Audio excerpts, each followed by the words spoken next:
I suppose the broader commercial side of the business is looking after car parking, and hence the relationship with Mostyn, and also car rental, advertising, and our concessionaires within the terminal.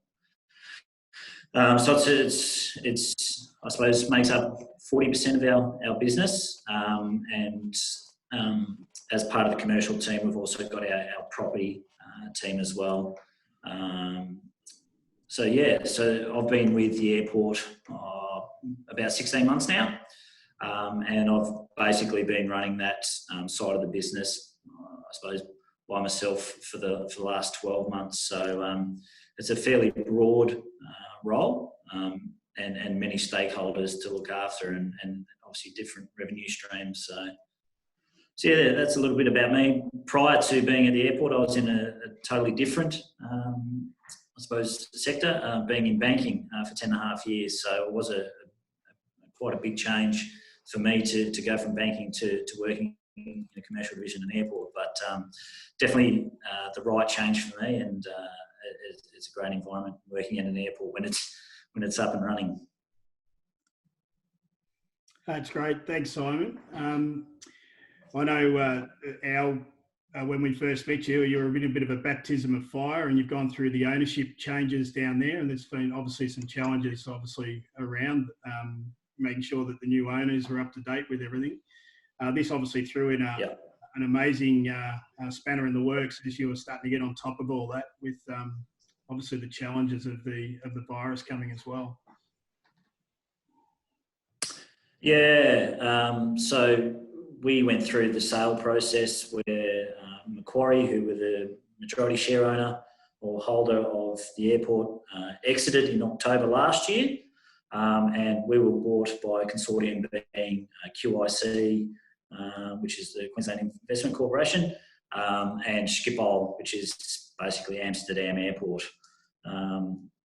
So going through that process, obviously it was a long-winded process, and coming out the other end, we were working through a terminal expansion plan, which was due to kick off in the next sort of 6 to 12 months.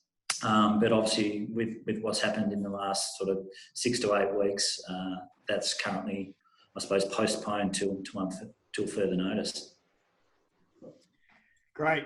Might move over to Jason, and Jason, you're obviously got a role up at Mount Hotham with the Resort Management Board. Maybe you can just take us through your role and what you're doing on the mountain.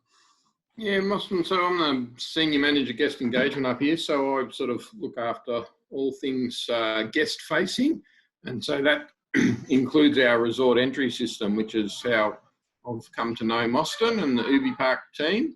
And I suppose whilst we're not in we don't treat it as car parking, but that's a big part of what we do and how our relationships come about. So we look after all of the winter resort services, except for the lifting infrastructure at the ski resort. So we do snow clearing, garbage collection, cross-country grooming, all those sorts of services, and the UbiPark platform we've used for the collection of our resort entry revenue, which then encompasses our car parking services itself.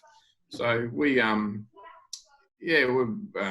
had some challenges, obviously, not knowing where we're going at the moment, but we were in a sort of I suppose, gearing up for growth over the last couple of years. We've had 3 really good winter seasons, strong visitation. We've got a few development opportunities up at the resort, and obviously where we are now, all those things have slowed dramatically. And the big challenge for us is obviously we aren't trading at the moment because we trade for the winter period. So it's that uncertainty around whether we will be trading, and then what does that mean for us, our ability to deliver either the latter part of this winter or the winter going forward. I've been with the resort management up here at Mount Hotham for 5 years across a few different sectors, partly operational, partly into the management area. But I've been involved in the ski industry for 20 plus years, working here and at Mount Hotham and over at Falls Creek prior to this. So I apologise too if you can hear the kids in the background, but one of the joys of working remotely nowadays is that we've all got those challenges to face. Great. And you were just saying, Jason, that normally you would be super excited about the weather that's about to happen in Victoria over the next few years. Yeah, that's right, Moston. So normally we'd be, all over this weather pattern, and we would have started talking it up a week before we even saw the rain and the snow arrive. But we would have been sort of talking about the system that was about to come through and getting it out there on all our platforms to encourage people to start thinking about their winter bookings and the like. Unfortunately, in today's climate, all we can do is, well, we're in fact playing it down, I suppose, or not really reporting on it at all. And whilst at an operation level, the snow at this time of year can be a bit of an inconvenience for us. It's a great tool to remind people to start booking and getting in early to and talking up that there's potential for good winter seasons. So yeah, it's a bit of a funny one for us. Very good. And Peter, you've had an interesting. Can you tell us a little bit about your role and what you're doing at the Art Centre?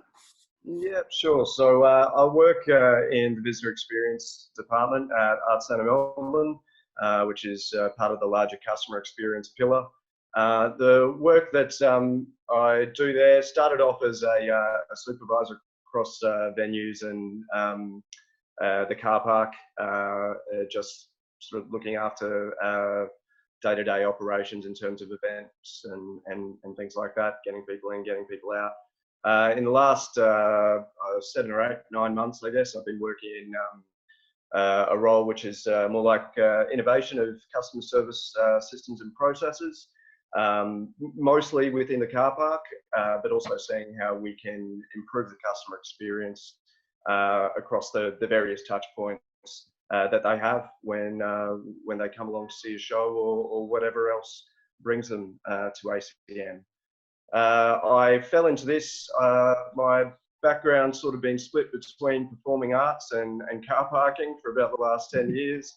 I used to work for Secure Parking up in Brisbane. I can see one of my old managers is joining us today. G'day, Daniel. I sort of used that to put my way through acting school, and was doing a bit of this and a bit of that, and sort of found the marriage of the two in my role at Arts in Melbourne when I moved down here about 4 years ago now. So yeah, that's what I've been doing. Very good. And we might start with you, Peter. We'll stay with you. So the Art Centre obviously is an entertainment and it's a venue that you're getting people in. You obviously had some massive challenges when the COVID-19 crisis started to hit. Can you just sort of take us through the early days of how the impact and what were the big challenges of how you went through? Well, the Art Centre Melbourne was a little bit, well, we're certainly leading the industry down here in terms of business closure. So we shut down our operations in terms of performance and venues on the 16th of March, so a week ahead of the lockdown. Obviously, our primary business is putting on live performances and cramming hundreds or thousands of people within enclosed spaces. So the issue with COVID has obviously had a huge impact on that part of our operation. In terms of the car park, we've been lucky enough to be a car park operator that's managed to sustain some sort of business. We have seen obviously a pretty significant drop in revenue. The car park does generate around about 6 or 7 million annually out of our 100 million turnover for the organisation. So it certainly is a contributor of revenue, which helps us get our shows up on stage. So while it's not our primary business activity, it does sort of punch above its weight in terms of producing revenue for the organisation. But with partial closures and being able to hold on to certain key accounts in terms of permanent parking, it has meant that we're continuing to operate at a reduced capacity. Huge drop in our casual parking business. Most of that, of course, was event-based. That was our bread and butter when we had shows on. The car park was filling. We have no shows on, so obviously that's something of a difficulty for us. We are already starting to see a little bit of an uptake in individuals and local businesses planning their return to work and looking at permanent parking options in the CBD and South Bank area. That's going to be affordable and so that's good. We do certainly see the car park as a sort of keystone to the recovery. It will be one of the first points that does start to ramp up within the business once things settle down. So yeah, just looking forward to that happening and making sure we've got everything in place for when that happens. So yeah, you obviously went through not just the staff in the car park, but they'll obviously staff through the entire venue. Some of the challenges are going through maybe standing people down, understanding the JobKeeper and some of the support requirements from the government. How were those sort of challenges taken on board? Well, the ACM exec have been on the front foot the entire time in terms of looking after our people, which has been really great. They were the fact that the decision was made to shut down a week earlier and take that risk factor out of things for our staff was fantastic. Obviously, there's a lot of people who aren't able to come to work at the moment.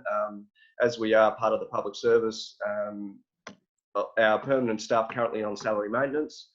Our casuals who aren't necessarily eligible for that have been provided with a whole heap of resources in terms of how to apply for working for Victoria jobs. We have a dedicated person to assist our staff who are applying for Centrelink and jumping through all those hoops. So there has been a very big focus from the team upstairs on making sure that our people are well looked after through all of this. And we hope to see each and every one of them back when the business fires back up. We've also had some of our leadership team redeployed to work for state government in terms of logistics for quarantining and things like that, various other projects related to the Victorian government's response to COVID. So yeah, we have still been able to use those staff resources to support the government response, which has been really great. Yeah, and financially, obviously, there's been a massive impact not only to the car park but to the Arts Centre building and operation. What are the things that you're looking at? Is there government support that will look to get the Arts Centre back up and running, or be sort of left to your own devices to sort of get it up and going again? Well, I mean, we are essentially a state government organisation, the Victorian Arts Centre Trust. So there is a huge amount of support from the Victorian government, and we will be, I guess, relying pretty heavily on them to restart business. And we have every confidence that that support will continue. Great. We might move over to Simon. The airport wouldn't have been affected too much, Simon, I wouldn't have thought. You haven't gone through too many challenges. Maybe you can run through. Yeah. Yeah, so our passenger numbers are down 98%. So that, I suppose, gives you a bit of an example of how hardly we've been hit.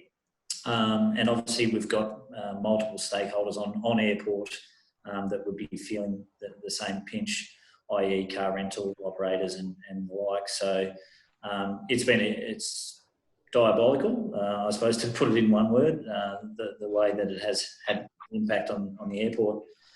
But we continue to operate one flight a day in and out, operated by Qantas, or it is actually a Jetstar service.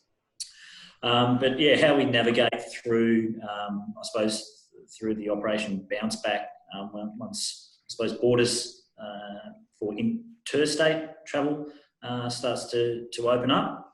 I suppose we're going through what does that look like now through planning and I suppose engaging with state government, Tourism Tas, Tourism Australia to I suppose come up with some initiatives of how do we actually get people back and feeling comfortable that they're right to travel again which is going to be a really important piece. In terms of revenue, so we made the decision to, especially around car parking. So we've actually opened up the car parking free to essential travellers and people that are actually working on airport. By the time you took into consideration the OPEX costs versus what we were going to be generating in revenue, the business made the decision to open up the car park. So that's something different that we've done, and there's been positive public sentiment around being able to do that. So it wasn't only just a business decision from a cost perspective. We wanted to be doing the right thing to help out those that do actually need to travel, and so that's a decision that wasn't made lightly. In terms of it I suppose has highlighted to us as an airport that we probably need to diversify our portfolio a little bit, given that I suppose we're heavily reliant on inbound and outbound passengers that drive our business. Some of the larger airports obviously have a diversified portfolio with their property. So I suppose that is something that we will see as an absolute opportunity for us moving forward. And then obviously once passengers bounce back, looking for international opportunities and the like. We feel as though that, and there's been discussions from both the Australian government and New Zealand government, that there's trans-Tasman opportunities that may arise maybe in the next sort of 12, 18 months, depending on what happens. So we're just trying to uncover, I suppose, different opportunities as we, I suppose, go through this bounce back period. Yeah. And you've obviously personally been affected by some of the cuts, but you obviously went through all the challenges of maybe standing down staff. Can you tell us a little bit about what the airport's done to sort of survive through this and how that's affected staffing?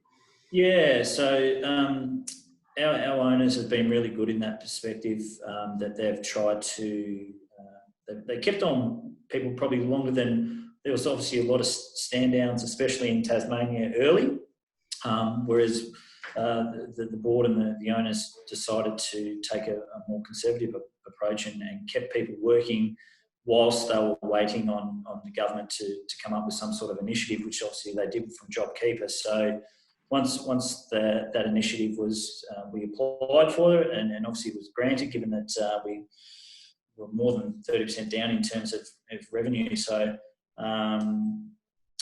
we've been, over the last couple of weeks, I suppose from operations and facilities being, I suppose, not deemed as essential, obviously, and then I suppose from the commercial and finance department, we've been able to still keep our roles, but on reduced hours. Great. We might move over to Jason. You obviously got a completely different set of challenges, Jason, and how that's affecting you now. And I think you sort of touched on it earlier. The challenges you've had is whether the snow season will actually go ahead or not, and what does it look like if it does go ahead, and what the challenges are setting up for something where there's so much uncertainty. Can you maybe go into it a little bit further? Yeah, so I suppose just a bit more background in that. Similar to Peter, we're an agency of DELP, and we've got 3 revenue streams available to us, being our resort entry, our rental of site rental, and then service charges. So we're like a municipality, so we deliver water, sewer, and gas and the like, and charge for that. But so this sort of cuts across all of those areas, because whilst we mightn't be able to operate for a winter season, so we won't have our resort entry revenue, which is obviously from our visitation and tourism dollar, but we won't potentially have our rental revenue, because our stakeholders also rely on our visitors, and they won't be necessarily in a position to pay their rent. And then therefore that would affect their ability to pay their service charges. So we're sort of working through all those scenarios, I suppose.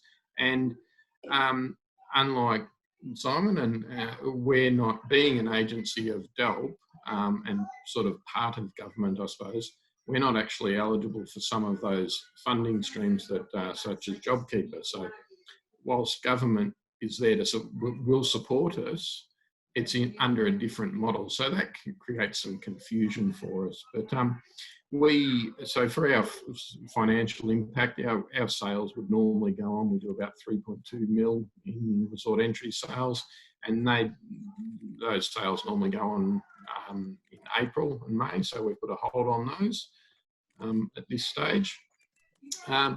With our what it's sort of done, it's really looking at what we can do to, I suppose, diversify and get, not necessarily for us directly, but our stakeholders and rent site holders in terms of how they can generate an income through the summer months as well. So that's something we're looking at.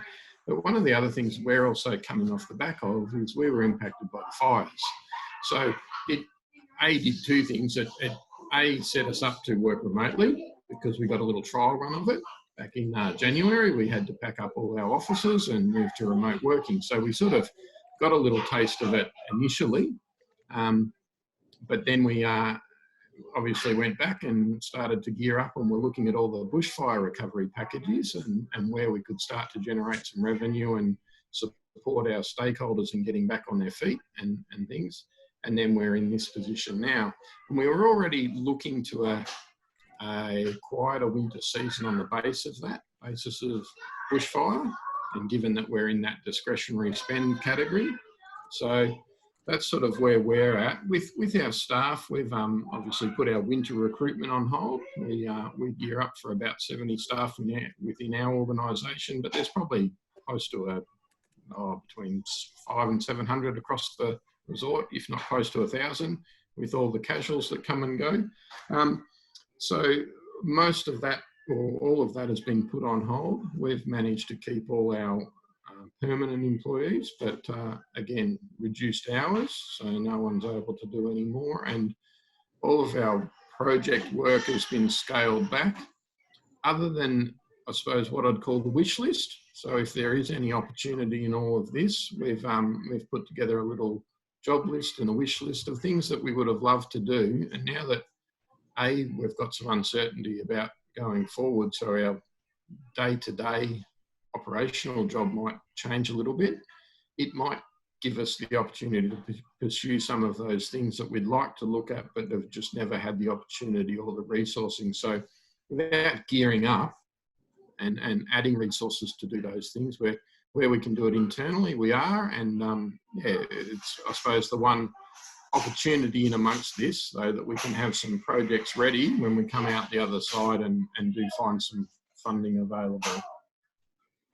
But Jason, maybe I think one of the big surprises for me was some of the numbers that the snow industry actually puts back into the economy. Can you maybe just go into that a little bit? Yeah, look, it's I think it's 1.1 billion to the Victorian economy, and our industry, I suppose, touches on the whole region. So if we don't have a winter season, we extend through to Bright, Myrtleford, Wangaratta, and it's not just our 100 site holders and businesses at Mount Hotham that will suffer. It will impact on the whole regional economy. So there's a lot of work in that space to look at how the region can be supported, given that we're a service delivery industry. So it's how we can still get people out into this area, because they might come here for the snow. They'll do something else along the way. So for us, it's about our resort, but we're working with government to work on how we can support the region as a whole, and working closely with Tourism Northeast and RDV, Regional Development Victoria, on what programs we can put in place to try and support that recovery. Very good. We have got a couple of questions from the attendees. Elizabeth Seelan, do you want to just unmute Elizabeth and ask your question to the panel? Yeah, thanks, Mostyn. I was just wondering, throughout, let's say, lockdown stopping, so throughout transition and recovery, how do you guys plan to open again in a more contactless and socially distance immediate future. Like, it's hard on the snowfields, it's hard in an art gallery, and it's really hard in the airport. So just seeing your thoughts about opening and some of the strategies to keep that that distance and contactless vibe. Might start with you, Peter. Yes, well, the average visit to the Art Centre Melbourne, you might come into contact with anywhere from half a dozen to 1.5 dozen of our staff members along the way, not to mention a myriad of general public. So obviously any sort of social distancing going forward is going to be something to tackle. But I guess the first thing that I'm looking at, particularly from the car parking point of view, is to reduce the number of touch points in the customer journey, and starting off from the car park. So UbiPark is, of course, one of the tools that we intend to be a sort of centerpiece of our recovery in that part of the business. When we first took on UbiPark and planned for it some months ago, didn't really have any idea just how relevant the Windows Up technology was going to be going forward, and being able to offer that more hygienic solution to customer service in the car park is great. But we also, of course, have to look at things like valet parking, which is a big part of our business, particularly with visitors to our resident companies like Opera Australia, the Australian Ballet, and that sort of end of the art scale. We have very high utilisation valet parking. What COVID means for that and how we can reconcile that with the public health concerns is definitely going to be a challenge for us. But to answer your question, what are our strategies in terms of keeping people safe when they come in? It is a big question mark. I mean, we really don't know what the new normal is going to look like. We don't know how long this is going to go on for. We don't know what the second wave of community spread might look like, and how that's going to continue affecting businesses. In terms of what the Art Centre is doing right here, right now, there is a big push to get as much engagement with our customer base as possible. So through digital content and things like that. I imagine that is probably going to be the first area we'll be ramping up again in terms of live performance, which will be broadcasting live performance. Also looking at moving shows from larger venues into smaller venues, so that we don't have quite so many people coming into contacts. We're looking at how we can space out queuing procedures. We're looking at how we can wipe out queuing procedures and infrastructure. So that's we're basically just taking away that interaction on a person-to-person basis. The flip side of that, of course, being that once everyone comes out of this, they are going to be starved for human interaction. And I think that's something that we really need to consider as a customer need, particularly when they're coming to our venue for some sort of emotional experience, really, when it comes down to it. That is why people go to the theatre, to feel something. So we have this challenge of acknowledging the public health risks and staying within those guidelines, keeping our people safe, keeping our audiences safe, but also being able to provide an empathetic customer experience where people do feel personally engaged with. So I'm not sure if that really answers your question. I'd probably just raise more questions, to be honest. Just one for me, like thermal imaging and things like that. Is that something that you'll think people will go through to get into the venue? Nothing's off the table at the moment. I don't think so. Like, I'm not entirely sure how effective the science, how effective that is. I mean, I know a fever is one of the symptoms, but I think until we get more sort of peer-reviewed studies on what is essentially moving beast at the moment. It's hard to determine what those sorts of measures will look like, but I wouldn't say thermal imaging is a top priority for us at the moment. Great. And Simon, what about the airport?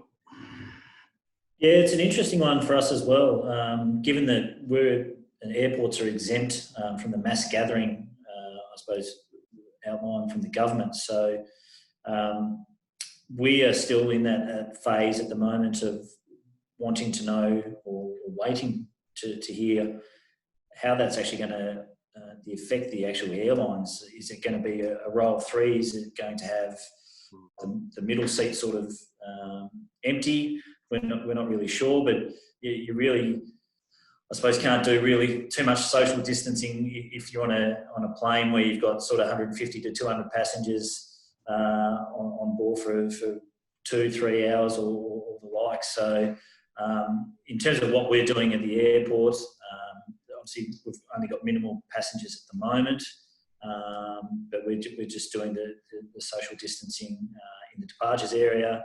Obviously, when people are queuing up, if they need to get a car rental, looking at putting up the perspex, also the check-in gates. These are the things that are sort of being considered at the moment.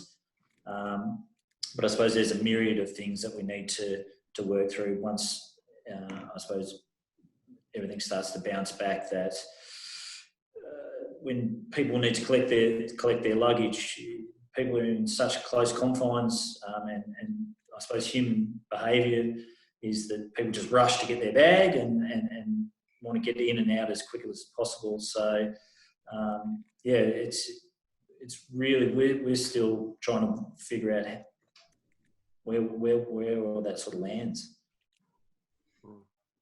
And what about the car park, mate? Have you had a look at how that may change? Yeah, so that once we open our car parks back up to obviously generating revenue, there will definitely be part of the pushes around that contactless parking. I know we've gone through some innovation with technology with LPR cameras and obviously the UbiPark app, but I think that will be a key message once we go back to the market and say, hey, we're open for business. These are the things that we're going to be looking at. And then obviously probably look at reduction in terms of pay stations. But yes, similar to Peter around we've got a valet product. How does that affect operations for our airport as well? So yeah, quite a few things that we need to work through. Yep. And Jason, I suppose the challenges will be more in your hospitality venues, I'd suggest, on the mountain, yes? Yeah, that's right, Austin. And so, we've got plenty of wide open spaces that people can get out and about in, but at the end of the day, everyone comes back and shares the same bar, shares the same accommodation and the like. So that's where we're really looking at what's the reality for us in terms of can we support the winter activity with our other infrastructure. And one of the impacts on our parking, we're obviously contactless to a degree with the UbiPark, and all our online sales, our lift ticketing sales are all online. So that's all pretty easy for us to do. But we then direct people where to park and ask them to jump on a bus to get back to where they need to go and the like. So some of the other supporting infrastructure presents challenges for us. And even once people get from if they're out in the ski area, they're out by themselves, they'll get to the bottom of the run and they might need to queue, and how we manage that and sharing chairlifts and the like. So that's the biggest challenges for us, and we're really reliant on government to say, well, this is what the restrictions might look like. And if we can't get to reasonable numbers for internal and or outdoor numbers, it'll make it really hard for us to operate. Great. We've got one other question. Owen McNeil from Hertz. Can you unmute Owen and ask a question to Simon?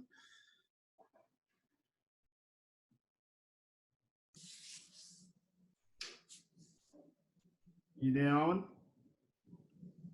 I think Owen might be having, I'll ask the question for him. He's maybe having some trouble with with his microphone. But given that, Simon, this is directed to you, given that international flights are likely not to resume in any quantum until 2021, how do we get the state and federal governments activated to make domestic holidaying a boom in the second half of 2020?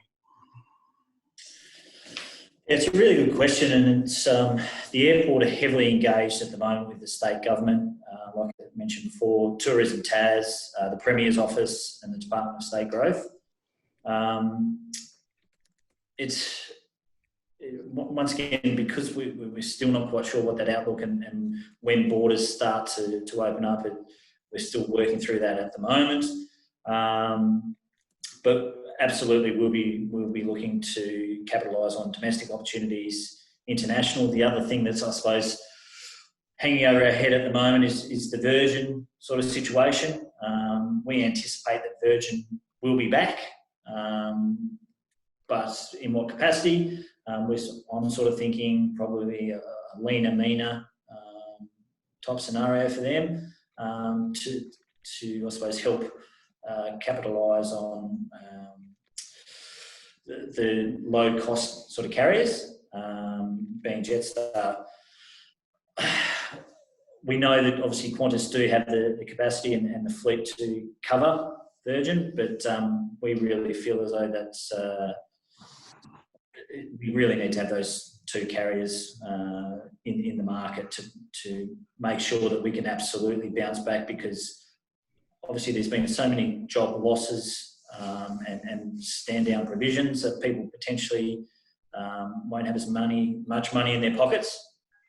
So we need to absolutely make sure that once the borders open up, that the flights are affordable.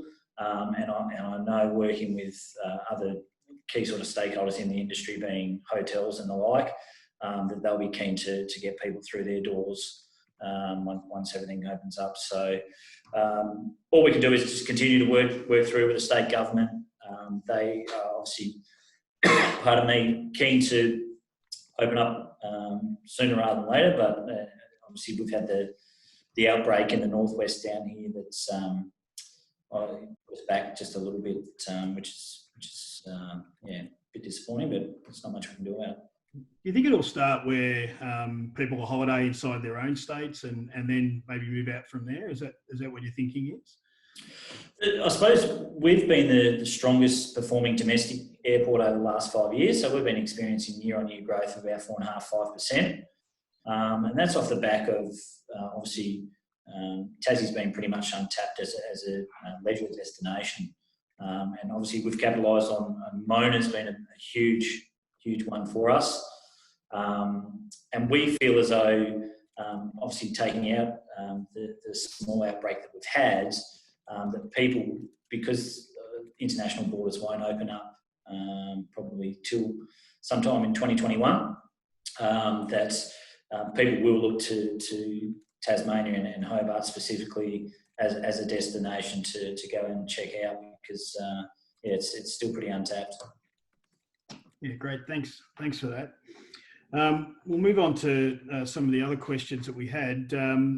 So I'll start with you again, Jason. What areas do you believe the COVID-19 will help with your business going forward? So what have you learned out of it? I know you've talked about remote working, which may be a great benefit, but is there anything else in there that might be also a benefit that you've picked up that the crisis has forced you to do? Oh, look, they're probably the key things that in and around that remote work, but also taking the opportunities where they arise, and also giving us the time to chase grant funding. It's one of the things that we've probably not done as well as we could have in the past. We don't always have access to the same grants as some local governments or other groups. And for us to, I suppose, encourage development, it's something that we need to work on. So that's something that we're sort of looking at. It's also looking at what other things we can do more broadly across the year, so that we can, I suppose, spread the load a little bit rather than just chasing the winter dollar, how we can support our stakeholders throughout the summer months as well. We see 150,000 visitors through the winter season and 150,000 through the summer season. It's about engaging with them a little bit better to get them to stop and spend some time here to support us so that we can, it makes it easier to ride out something like this.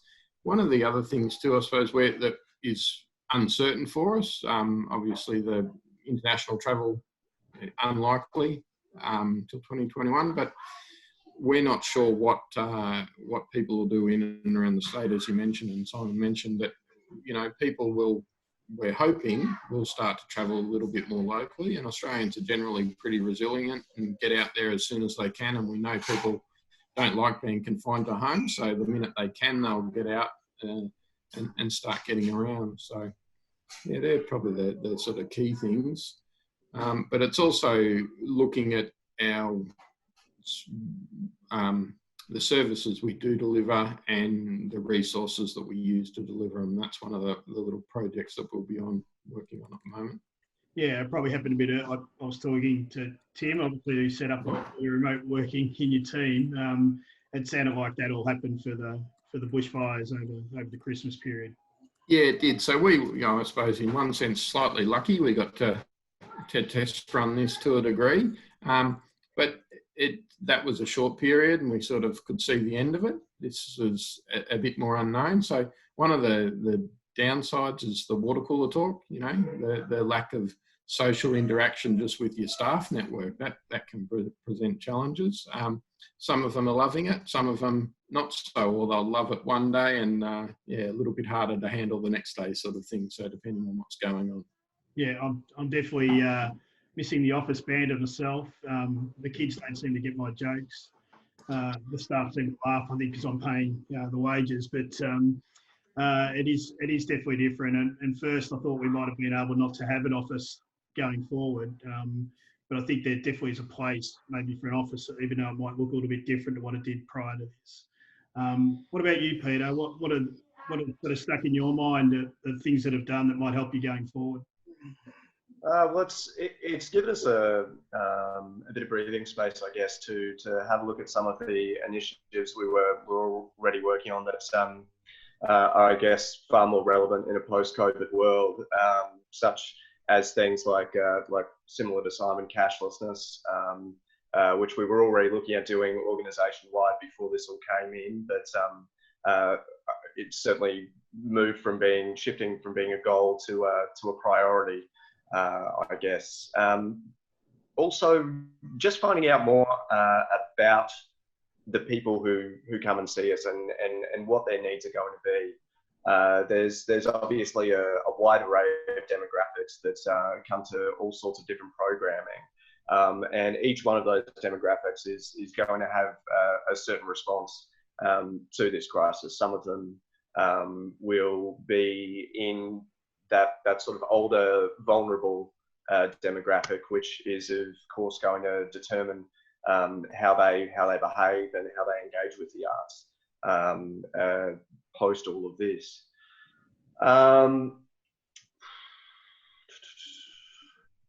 And so, yeah, there's a lot of research to be done there to get a bead on what it is they miss about coming to the Arts Centre, and making sure that whatever digital content starts going out there, and there's a lot of it. There's theatres all over the world that are broadcasting their shows and things like that. It's definitely something that we want to be a part of, but we know that when it comes down to it, people come to us for an experience of live performance. So that's really the priority is getting people back into the building to experience live performance, which, you know, is something that's quite special and not something that can be replaced by anything that you're going to see on the screen. Certainly we're looking to see more people driving in, which is good news for the car park. But yeah, that's you do see that people mightn't travel by public transport as much on the other side of this. Oh, absolutely. And you know, we've identified certain demographics that consistently travel via public transport, or or, you know, some other means other than driving. And we can see that in relation to the bottoms on seats and the cars in the car park. And I imagine that's going to even out across the board. Yeah, that's a big shift, because obviously the world was shifting towards not being in the car as much. Definitely that mobility as a service type of industry was starting to take off. That's obviously going to look a little bit differently out the other side. We already saw people prior to the lockdown, companies starting to buy staff parking so they could travel into work a lot safer than what they were jumping on the train. So it will be interesting to see what that looks like the other side. We're close to finishing off. I've got one question left. So if there's any further questions from the attendees, please throw them through on the chat, and we'll definitely open them up to speak to the panel. So I'll start with you, Jason. The last question I've got is maybe delve into the future, and these might be your own opinions more than the company's opinions, but how do you feel this is the new normal is actually going to look? What are the big changes and the key takeaways that you'll think the future actually looks on the other side of this? Look, I think personally, as saying Austin, I think one of the things I'll see, and I think we'll all see, is that just people's attitudes towards other people, and you notice it when you go to the supermarket now, and I think that'll probably extend for some time, just that how you greet people, those sorts of things. And whilst it's not without it being sort of pointing fingers and making people feel like lepers or anything like that, it's just something that I think will be in the mindset of people for a very long time. So I think that'll take some time to resolve itself, particularly out in the open. Socially at home, I think we'll get over it pretty easily, and with the people that we know and share the street with. But I think we'll see that for a longer period. I think what we're doing here today, that will be what it is going forward. And I find it challenging, and it's a strange sort of world in which 12 months ago we had a back to the table campaign, put your phone down, get off the Instagram, the Facebook, all those sorts of things. Now we need it more than ever. So in some respects, so to remain connected and make sure we're getting that interaction. So that'll be I think, part of it going forward. And I suppose it's, I know I've got little ones, so the challenge for me is just talking them through it and what does it mean and why we're not going and doing things that we would normally do and that sort of thing. And the longer term, what does it mean for the kids and young adults coming through at this time, how they'll look at the world and how they'll, I suppose, interact with it and then deliver all the things we're talking about in the future. So I think that there'll be lots of big changes. One of the big, I do a bit of work in emergency management in my role, and certainly, obviously, we've always looked at pandemic, but we've looked at it on a small scale, Hotham scale to a degree, to see what might occur if we had an outbreak of influenza or the like within the resort and how we would cope with that. But now we're obviously looking at it more broadly and what it means for the country and what role we play in that as well. Yeah, great, thank you.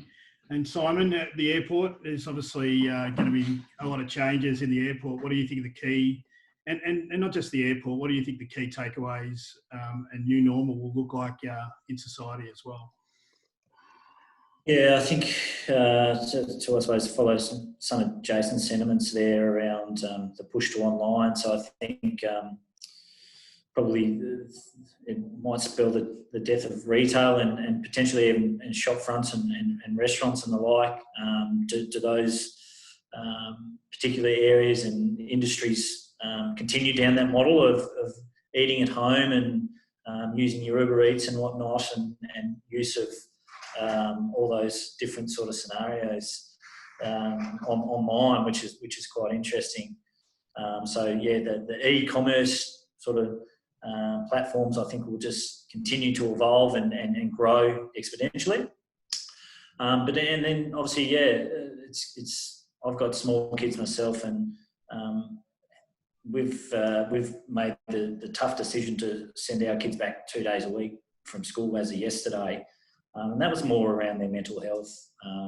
It's hard to explain to them why they can't see their friends and why they can't go to school and things. So I think it's us as parents and adults to, I suppose, help them through this, which is going to be a huge step as a nation and obviously globally as well. In terms of the airport, if I think about operations, so how we dealt with the first flight that came in with a potential COVID case, that was pretty frightening of I suppose not so lack of planning for it, because we dealt with it quite well, but how we deal with it, say now compared to that first case, is completely different. So it has helped us from an airport's perspective really hone our skills and to deal with if somebody is a potential carrier on a flight, and what to do to get them through to medical help. And then, in terms of, it's still the unknown of what that actually looks like with the social distancing, how long that's in place, and the like. So I'm more than happy to reconvene and give an update down the track of how we've come through it. No worries. And Peter, can you just give maybe the key insights and your beliefs of how this may look on the other side? Well, I don't know. From what little I've heard from, I guess, scientific circles, this may well be something that we're going to be living with for some time. So I think we all need to sort of mentally prepare for the idea that this may not be something that we're dealing with till the end of the year or till mid next year. But I believe our seasonal flu started going around, or its precursor in the 1950s or something like that. So until we have some reasonable medical response to eradicating COVID, we're looking at a situation where we just got to take the touch out of everyday life. ATMs, what's going to happen with them? I mean, they're no longer safe pieces of equipment. If the virus can live on stainless steel for 72 hours or something ridiculous like that. Touchscreens, we may as well do away with that, start putting all of our money into, I guess, gesture-based technologies and things like that. Cash is a thing of the past, probably. It's going to be a brave new world. I mean, if we look at the way that pandemics and various world events have shaped technology in the past, what we do know is that we're staring down a very, very different, a very, very new normal, I guess. Yeah, definitely. I mean, I think just to finish that off, from my opinion, there's cash. We were already seeing the diminishment of cash being a payment in car parks already. There was car parks that we were looking at that were doing 97, 98% credit card transactions. And that they were car parks that didn't even have online booking type solutions or the app in. So we were already seeing a move down that way. I think this, you're right, it does fast track. Maybe doesn't kill cash off completely, but I think it does fast track, and there'll definitely be people not wanting to use cash at all. The public transport we touched base on. I think public transport, we're already seeing people not wanting to do that because they'll feel like they aren't as safe. So public hygiene in general, like I've had chats with building owners and hospitals where they're getting complaints about having to touch door handles, operate lifts and the like. So they've got challenges all through how to get people in and out of the building and through the building. And then the big one for me is remote working. We're already seeing a shift to hot desking and office space being used differently. But I think now it's fast-tracked with nearly every company now technology set up, for all their staff to work remotely.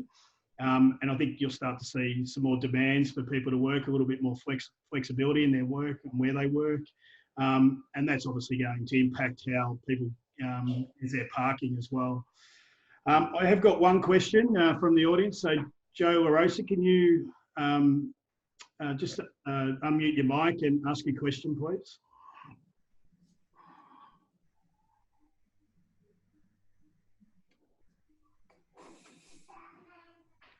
I think the question is not from Joe, it's from me. I'm Michael Dominguez, Skidada.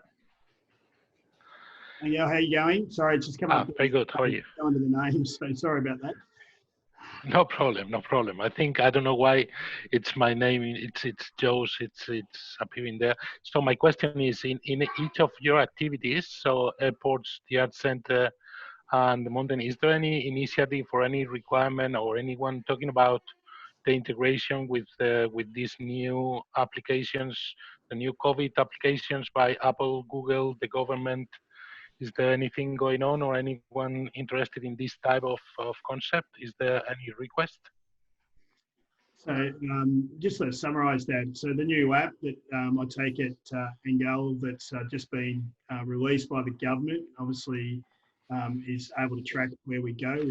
It's about getting information into that app from other sources and connection from Apple and Google into that app. Is there any discussions, I'll start with you, Simon, internally about providing information back to the government in relation to those apps?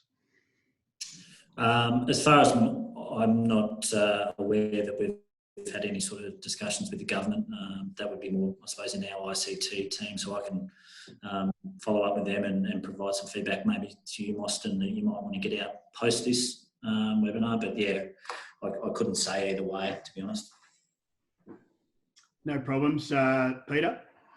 Yeah, I'm not sure how any integration with our systems would work with the COVID Safe app, but on a personal note, I think everyone should download it and use it. And if you're worried about privacy, you should probably delete your Facebook and your Twitter and your Instagram and everything else. But no, don't be a fool. Download the app. No worries. And Jason, is there any discussion? Yeah.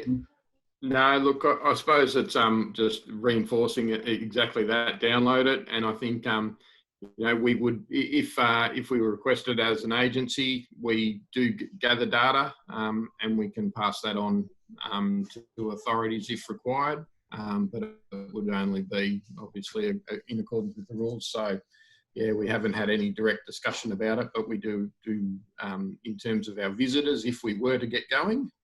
Through our LPR, we can track who's coming and going to a degree. So, yeah, my understanding is that there wouldn't be at the moment. They wouldn't be looking for information from outside sources. I think they're really concerned around making sure that they feel people's data is safe. So it's only going to be used for the one thing. Hope that answers your question, Angel. Look, we might wrap up there. I'm going to hang around on the call for 5-10 minutes if anyone wants to have a bit of a chat or a networking session. We'll try and do it virtually. But first, I'd just like to thank Simon, Jason and Peter for giving up their time today and providing us with their insights on what's been happening with their businesses. So thank you very much.